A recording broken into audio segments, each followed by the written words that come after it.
Just thought to talk a little bit about AI subscriptions while I roll my boxing reps. The problem I think most people face is that they don't dare to spend because they think that they might not get the value out of it. It's like having Disney Plus, Netflix, HBO, and then it increases your monthly spend. You realize that you don't really use some of those subscriptions also. I made my fair share of mistakes. It's good to share what I think would be the best AI subscription stack that you can have today as we speak. This is 27th June. So first off is your LLM. If you have either ChatGPT or Claude, both works. Today, ChatGPT just released 5.6, which is said to be better than Claude Mythos. Either one is okay, and you just gotta familiarize yourself with the tools. Whether you go onto the maximum plan really depends on your usage. I think if you are a solopreneur or founder like me, you should always go for the maximum plan because it is not worth waiting for 5 hours or something just to use the functions that you need. Otherwise, you can always go for the paid plan. I think it's about $20-$30. That should be your foundation, and that would already cover most of your use cases. From then, I think everything else is optional. For example, I just unsubscribed myself from Lovable because the functions that it can do are also available using Claude Code or Codex. The additional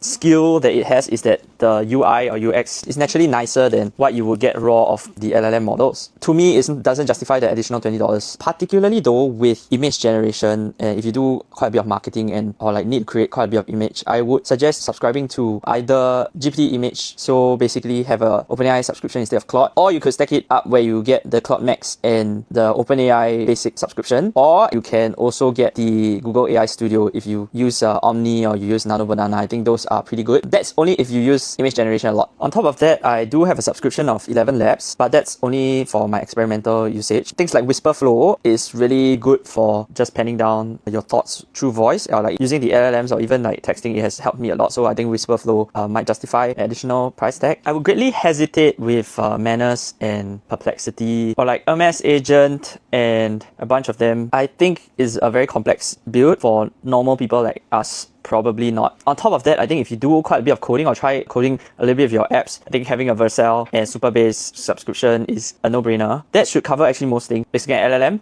as your base, maybe some other use case type stuff like image generation or video generation. On top, you have more productivity solutions like Whisperflow, and if you do coding, then Vercel and Supabase.